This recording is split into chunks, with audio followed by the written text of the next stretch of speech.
Wel, ek sou sê, kenmerkend van daardie dae se Alabama was dat dit natuurlik nou 'n verskeidenheidskonsert was.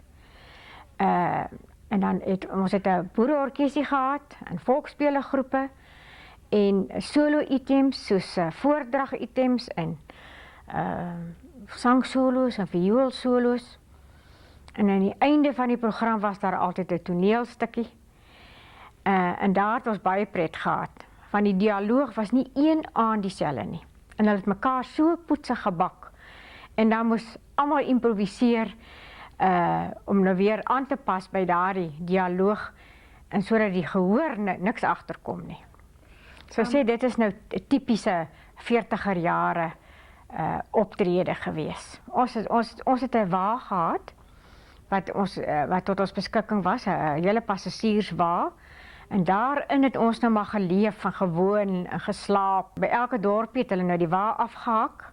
En na so 'n dag of twee dan weer vir ons aangehak en dan is ons nou weer na die volgende dorpie toe. Dit was baie gesellig hoor. Ons het heerlik gekuier en gesing en speletjies gespeel. En ek moet jou sê, party ouens het ook nie die kans laat verbygaan om tussendeur maar bietjie te vry nie.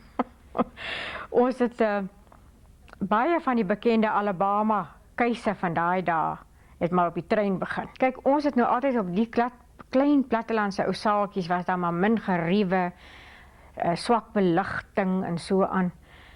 Maar toe kom ons nou op daai toer in Oos-London, waar daar nou 'n groot stadsaal is met beligting en met al die geriewe wat ons nou nie geken het nie. En toe was daar nou 'n Engelse oomie wat nou met die ligte gewerk het en die heel dag het die mans met hom gesukkel.